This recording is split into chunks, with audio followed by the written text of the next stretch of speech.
Vai haver uma última hipótese. Portugal marcar, vai haver uma última hipótese para tentar empatar. Mas precisa... Vai trabalhado, marca! Agora é que o Wolf não pode aparecer, O tempo a aparecer já apareceu, já desfrutou das defesas, já foi para os highlights, já apareceu nos placares da arena, está tudo feito. Pronto, agora não pode aparecer. Não pode aparecer porque o MVP tem que vir para Portugal, para o jogador português. E para vir, o Wolf não pode aparecer. Vamos lá, meteu a trabalhar com o seu pivô, finalmente a ser desbloqueado. Meteu um passo do Rui e o Fred a chegar ao gol. Vamos lá, minutinho final. Vamos lá, 30-29. Alemanha no ataque. Portugal muda o sistema, portanto passa para um 3-2-1. Torna-se mais pressionante e temos time-out. Último para a equipa alemã, colocado por Gisela, sensador alemão de nacionalidade islandesa. Bem, siga. Já avançar um bocadinho. Vamos lá. 55 segundos finais do encontro. O Osprey tem um time-out. Vai colocar a seguir. E a Portugal passa para um 5-1. Sendo que o segundo defensor sem pivô projeta-se de igual forma. Arrisca mais na defesa, Portugal para ganhar a bolinha. 7 metros, houve ali o contacto no braço, penso. Nada, deixa ver. Eu acho que houve aqui, pareceu-me, assim na periferia, visão periférica, contacto no braço. Do Salvador, houve. Agora pode ter violado a área. Na entrada o Lucas Mertens. Deixa ver.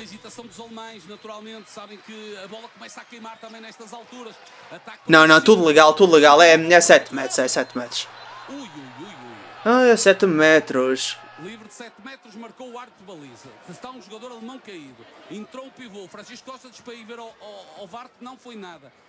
Não sei, não me apercebi. Não vou estar a dizer que não. Trabalho do Nils Lichtlein. O Mertens entra e não há nada. Há o toque de Salvador. Não há nada, há o toque de Salvador. E está tudo legal. O toque não. A dúvida não é no toque. A dúvida é se tinha sido legal entrar-se no pivô nas costas da defesa portuguesa do Mertens e foi, ok? Foi legal, essa era a minha dúvida.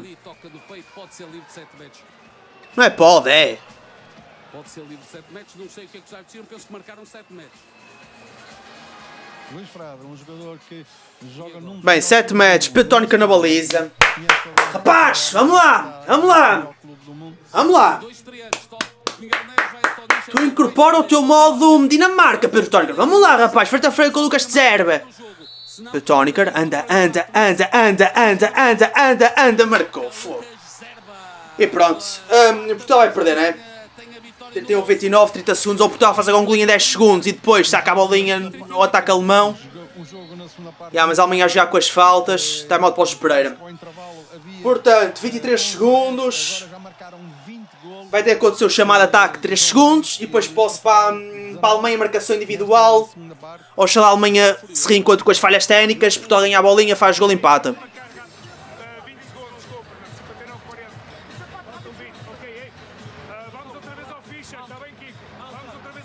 O pivô da equipa, isso se ficha trabalhar um para um, né?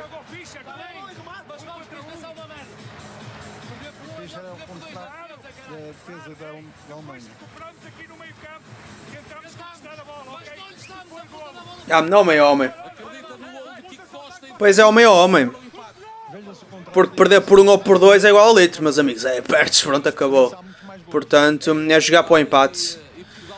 E foi como eu disse, o empate, Portugal alcançando o empate, vai ser muito complicado, vai ser mesmo muito complicado, mas Portugal alcançando o empate, será um empate com sabor a vitória. Mas a Alemanha justifica claramente a vitória, ok? Foi a equipa que esteve mais certinha na segunda parte. Portugal, entre azar, entre demérito próprio, pronto.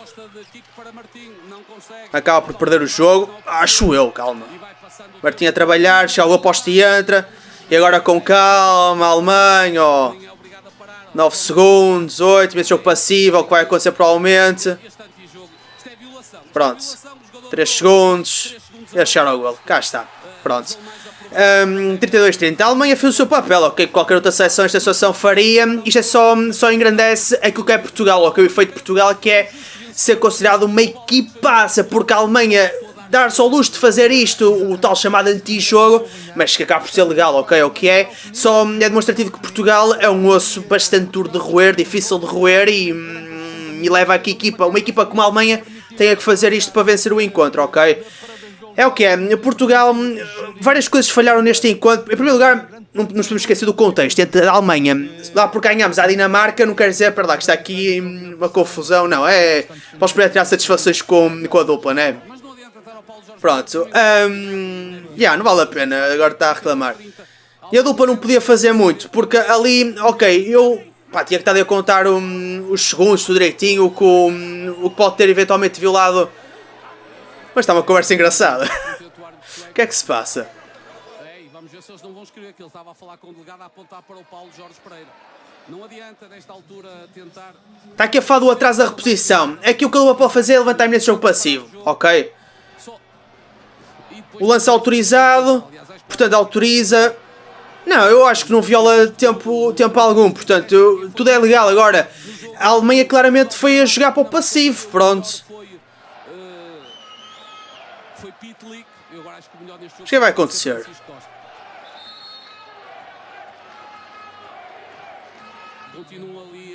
A dupla mandasse que para alinhar, que é por causa do MVP, está feito.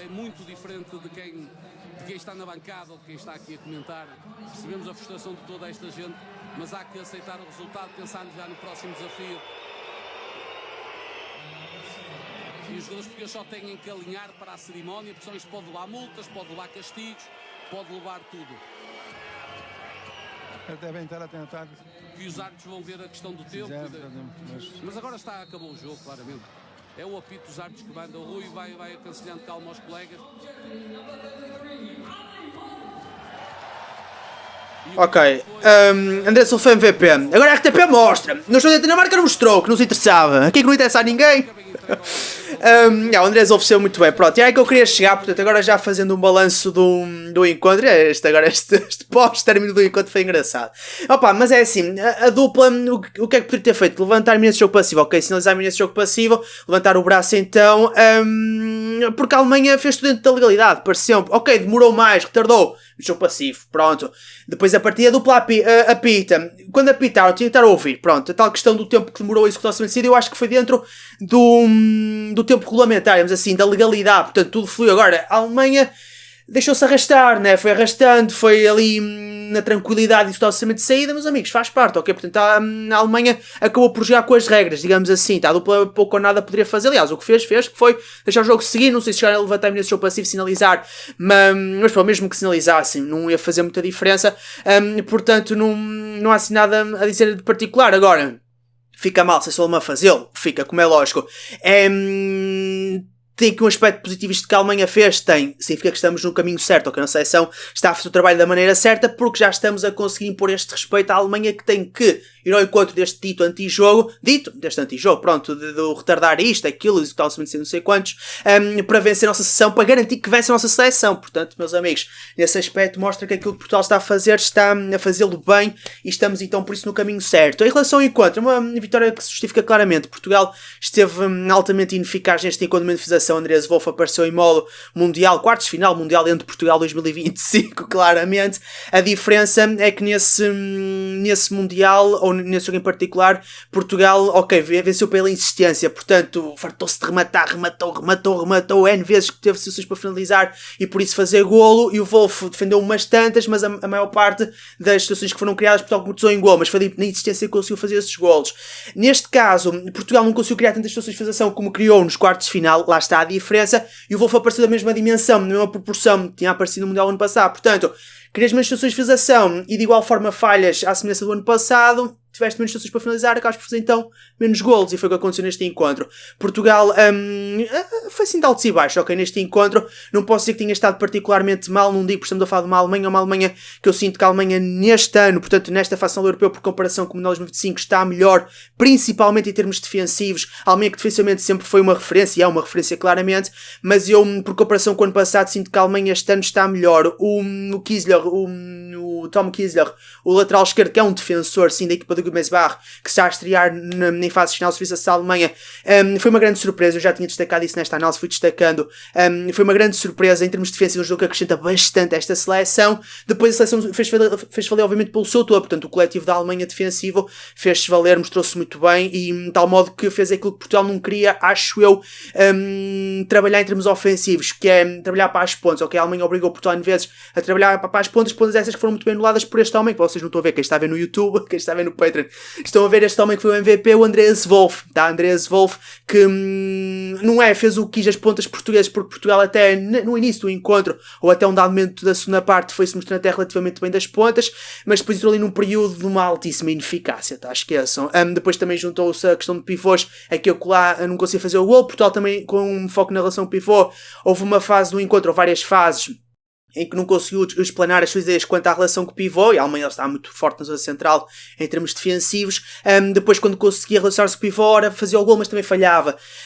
Destacar em termos de plano defensivo a nossa seleção, destacar o Gabriel Cavalcanti, esteve inestível. Aliás, toda a seleção esteve muito bem em termos defensivos neste encontro, porque eu acho que Portugal não perde este jogo pelo plano defensivo de todo, perde sim pela questão ofensiva. Aliás, isto foi um jogo inteiramente pautado pelo plano defensivo das duas equipas, tá? Até mesmo a Alemanha, os ataques que conseguiu concretizar em gol nesta segunda parte em particular foram muito fruto de ações individuais do Schlurhoff, exatamente, o lateral esquerdo que entrou para esta segunda parte. Foi uma agradável surpresa, ele que já vinha fazendo uma fase do europeu engraçada, sim, mas eu acho que ele neste encontro superou-se completamente, acho eu, pelo menos eu não conhecia o jogador, ele que é o jogador do Gummersbach, penso eu, temos muitos jogadores do Gummersbach aqui, portanto colegas do João Gomes, e esteve muito bem, portanto em termos de ações individuais, tem que aparecer a distância, ali já um ataque super demorado, super rendilhado, Portugal muito bem na defesa então, e a Alemanha tem que desbloquear aquilo e o rapaz aparecia, tal as gol, pronto.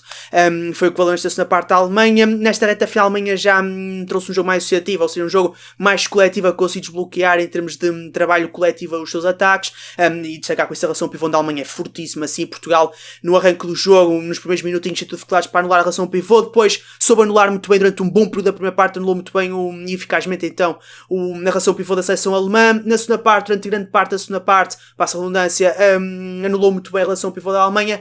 Na reta final a Alemanha voltou a reencontrar-se com esse seu jogo de relação pivô e fez os tais, destes talvez 4, 5 gols finais que a Alemanha apontou, 2, 3 foram apontados através da relação com o pivô, ou então, por exemplo, marca de 7 metros conquistado pelo pivô, por exemplo, o trabalho de segundo pivô, como vimos, o golo do Lucas Tserbe, já da marca de 7 metros, no trabalho do Lucas Mertens.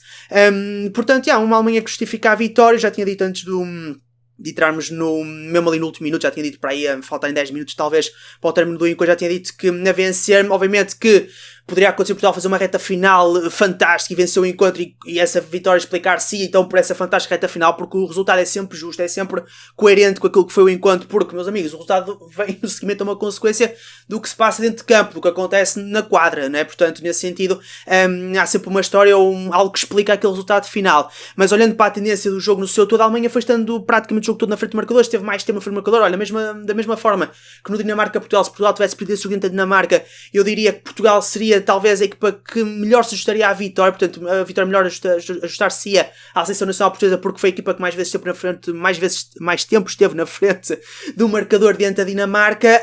Isto no caso da Dinamarca ter vencido assim, enquanto que não foi o que aconteceu. Aqui eu colocaria o mesmo discurso, ok, se Portugal tivesse vencido a Alemanha eu diria, ok, Portugal venceu, lá está, seria fruto de uma reta final fantástica, mas a Alemanha, por aquilo que foram os restantes minutos, mas o jogo faz valer pelos 60, a Alemanha justificaria a vitória, pronto, mas obviamente o jogo explica-se pela história, por aquilo que acontece do minuto 0 ao minuto 60 e acabou. Portanto sim, uma Alemanha que esteve bem neste encontro. Ainda assim as duas equipas tiveram aqui um aspecto que eu particularmente não gostei, lá está, com foco no plano ofensivo. O plano ofensivo não gostei muito das duas equipas. A Alemanha acabei por desgostar menos, digamos assim, portanto gostar mais, por outras palavras. Acabou por ser aquela seção que dentro do desgostar, pronto, agradou-me mais, digamos assim, ou desgostou-me menos. E nesse caso, o que foi comum às duas equipas e que me estragou um bocadinho o espetáculo foram as falhas técnicas cometidas neste encontro, com o maior foco na primeira parte e em alguns momentos esta segunda, por acaso na segunda parte as duas equipas acabam por se reajustar nesse aspecto, mas sim, as falhas técnicas foram um ponto de destaque, neste caso negativo, deste encontro e transversal às duas equipas. Pronto, meus amigos, Portugal perdeu, Portugal tinha aqui, uma margem de erro, digamos assim, porque trazia 2 pontos da fase de grupos conquistados diante da Dinamarca, porque tinha aqui uma pequena margem de erro, ou uma possibilidade de deslizar neste primeiro jogo, ou num dos jogos desta main round, porque trazia os tais 2 pontos. Agora pronto, a margem é curta, né? Já era curta, eu sei, não podia deslizar, mas agora ainda mais curta tinha esta pequena possibilidade de deslizar, já deslizou, agora segue-se a seleção francesa que não vão ser favas contadas, não vão. Aliás, a França provavelmente está melhor que a Alemanha. Eu ainda não vi a França em ação nesta fase final, mas tendo a crer que estará melhor que a Alemanha, porque tradicionalmente a França nos últimos anos tem-se mostrado melhor que a Alemanha, portanto acho que este ano não vai ser muito diferente disso. Ainda para mais a Alemanha em termos de elementos e equipas está muito igual por exemplo ao Mundial 2025, a França também pouco diferente deve estar muito igual àquilo que foi a França no Mundial 2025 em termos de jogadores a compor a convocatória, ok? E mesmo trabalho, mantendo os selecionadores, não deve estar muito diferente. Portanto, estou a assumir que a França vai ser um bocadinho mais exigente que a Alemanha perante Portugal.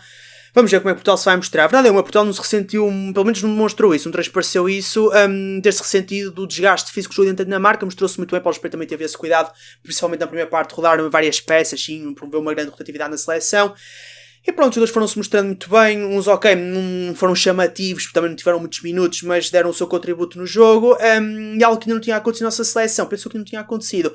Aconteceu neste encontro que foi todos os convocados para este jogo, portanto os únicos que não foram convocados foram o Vitória Torres a cumprir castigo de desqualificação, e o Diogo Valério, que foi um nome arriscado, porque Portugal tem 3 guarda-redes convocados, querendo levar para o jogo apenas 2 para o Jorge Pereira, que faz sentido, arriscou o Diogo Valério e faz também sentido porque o Pedro Tónica esteve muito bem no jogo diante da Dinamarca. Todos os jogadores foram convocados para este encontro, foram a jogo, ok? Portanto foram aposta, nem que tivesse sido apenas 1 minuto, que seja, mas acho que até foi mais do que 1 minuto, portanto foram aposta no encontro, e pela primeira vez nesta fase final, penso eu, portanto também tirar o chapéu nesse aspecto, e mostra que Portugal tem muita qualidade, e Paulo Espreito tem confiança em todos os jogadores, que é assim que tem que ser, mas às vezes, pronto, é assim que tem que ser, e é isso que se passa cá para fora, mas lá dentro pode não ter essa confiança, mas nota-se que tem, ok? Portanto, Paulo Espreito confia em todos os jogadores, e foi um jogo dentro da Alemanha, a Alemanha que jogava em casa. Eu arranquei esta análise a dizer, bem, a Alemanha não joga em casa porque está na Dinamarca, mas está muito próximo de casa, ok? Distam talvez 150 km, que eu vi isso de Nürnberg para a Alemanha, portanto 1h30 de carro de viagem, acredito eu, mais trânsito, menos trânsito, 2 horas, pronto, andando mais devagarinho, mais depressa, mas o pavilhão estava muito despido, a arena estava muito despida, mas aqui mais para a reta final do encontro, portanto já dentro da segunda parte, os adeptos alemães, nossa senhora, fizeram-se ouvir, não tão fortes quanto os dinamarqueses do jogo anterior, faz sentido que assim não tivesse acontecido, mas em força, sim, não sei onde é que eles estavam. Agora nesta imagem estou a ver alguns, estou por acaso, mas na imagem da transmissão, com a transmissão da câmara master, digamos, a câmara principal não deu para ter essa noção, mas de facto os alemães já moveram-se, né? Pronto, também na Alemanha o handball tem o peso que tem, o horário não ajuda, o dia da semana também não ajuda, portanto quinta-feira dia de trabalho não ajuda a levar pessoal ao pavilhão, ainda para mais alemães fez a deslocação de um país para outro para todos os efeitos. Portugal muito menos, né, dada a distância, mas os nossos adeptos também estiveram presentes, apareceram nas imagens, a vibrar, sim senhor, puxar para a seleção, e deu para ouvir, principalmente na primeira parte, acho que foi na primeira parte que ouvimos mais isso, porque se calhar os adeptos alemães já estavam atrasados, estavam em viagem, não tinham chegado, só chegaram na segunda parte. Os portugueses que foram de avião já estavam lá desde ontem, ou alguns até desde o início da competição, fizeram-se sentir mais cedo. Mas sim, os adeptos portugueses estão inexistíveis, ok, nesta fase final, já tinha dito no arranque desta análise, o jogo da Dinamarca contribuíram muito para o sucesso da nossa equipa, não tenho dúvida disso, não tenho a mínima dúvida mesmo. Aqui pronto, deram a sua força, a ajuda, pronto, foi um jogo equilibrado em termos de resultados, em termos exibicionais, valeu pelo plano defensivo das duas equipas, ofensivamente teve a questão dos falhas técnicas, não gostei, também faltou um pouquinho de jogo coletivo às duas equipas, mais a Portugal sim, com maior foco nesta segunda parte, mas também a Alemanha em parte também, e é o que a Alemanha venceu. Marcamos agora encontro para sábado, né? 2h30. Isto agora é só 2h30. Foi como eu disse no arranque desta análise.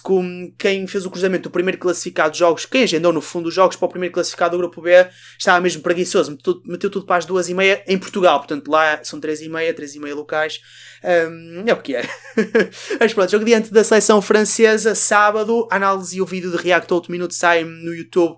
A análise no Patreon, o vídeo de react ao último minuto no YouTube saem no domingo. E pronto, em relação a hoje, já é tudo falado. É pena Portugal ter perdido, mas pronto, Portugal já tinha experienciado a vitória 2 vezes, uma delas diante da Dinamarca incrível, um empate, uma derrota. Pronto, agora é dar reset à sequência e agora é vitória. Espero que não venha um empate, é assim, um empate até pronto, até pode ser um resultado positivo dependendo do jogo. E o adversário vai ser sempre forte, né? Portanto, a seguir a Noruega, a Espanha, ok. A derrota é que esperamos que não, não venha outra vez. E é isso, pronto. Da minha parte, sem mais religião, estou a fechar este vídeo. Com vocês, foi agradecer. Obrigado por ter estar aqui no canal, no YouTube e também no Patreon, quem assinou o Patreon. Obrigado, até à próxima. Próximo jogo de seleção francesa. E foi. Pau, pau.